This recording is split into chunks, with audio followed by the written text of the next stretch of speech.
Good day, everyone. This is Gilianne Costa, your host in EcoTalk. For today's hot topic, the subject that I want to share to you is general waste. Now, I know you're wondering, what's so interesting about this topic, and what does it have to do with me? Don't change the channel yet, because I am here to answer all of your questions. Let us begin by answering the question, what is general waste? General waste is often known as residual waste. These are non-recyclable materials from businesses and households. Non-recyclable plastics, certain packaging, and kitchen materials are some of the things included. Now, do you want to live in an area full of trash and rubbish? For me, I don't want that. Just imagine your bedroom filled with junk and trash. You cannot really sleep well and function well, right? So, I am here to share to you how other communities handle their waste more effectively. Number 1.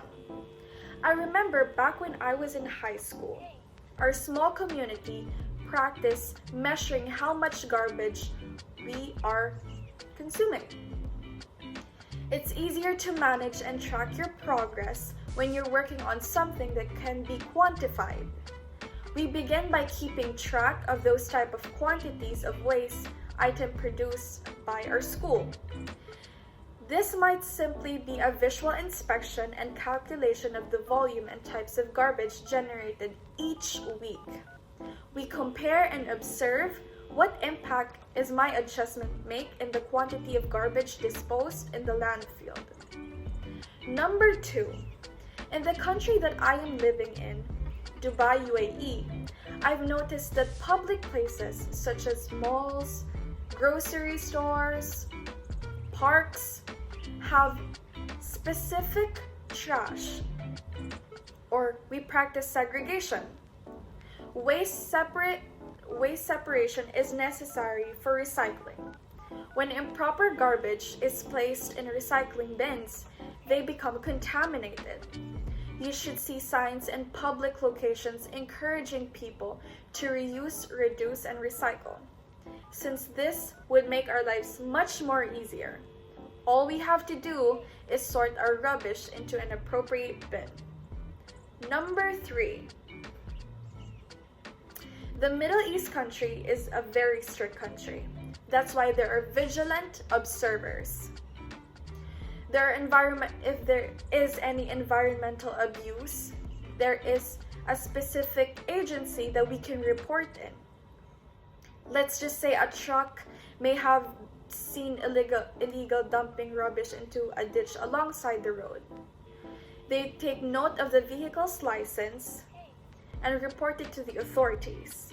In this way, people would act more conscious and people are being more disciplined. And lastly, I remember back when I was living in the small province of Lucban, Quezon in the Philippines, my grandmother would always use the skin of the fruits, the eggshells, and the coffee grounds to compost. Because, did you know that up to 25% of things in your garbage may be composted in your backyard instead of entering the waste stream? Isn't that so amazing?